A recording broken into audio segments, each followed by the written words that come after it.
আসসালামু আলাইকুম। আরিস কিচেনের পক্ষ থেকে সবাইকে আন্তরিক শুভেচ্ছা ভালোবাসা। আজকে বানাবো আমি আলু দিয়ে ফিন্স ফ্রাই। প্রথমে 3টে আলু নিয়েছি, এইভাবে কেটে নেবো। আমি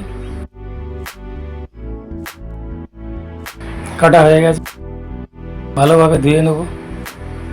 একবার ছাড়া দুবার ধুয়ে নেবো। একটু লবণ দিয়ে সিদ্ধ করে নেবো, হাফ সিদ্ধ করে নেবো।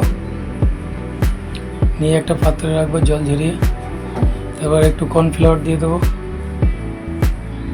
কর্নফ্লাওয়ার দিয়ে মাখিয়ে নেব। একটু গুঁড়ো লঙ্কা দেবো হালকা।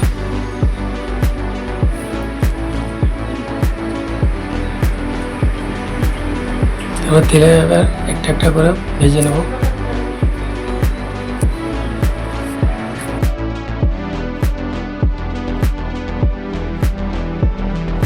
একটু উল্টে দিতে হবে। হয়ে গেছে, একটা পাত্রে আমি তুলে নেব। একটু চাট মশলা দিয়ে দেবো। ভিডিওটা ভালো লাগলে লাইক কমেন্ট শেয়ার করবেন। নিত্য নতুন রেসিপি পেতে চ্যানেলটি সাবস্ক্রাইব করুন এবং পাশে থাকা বেল আইকনটি প্রেস করুন।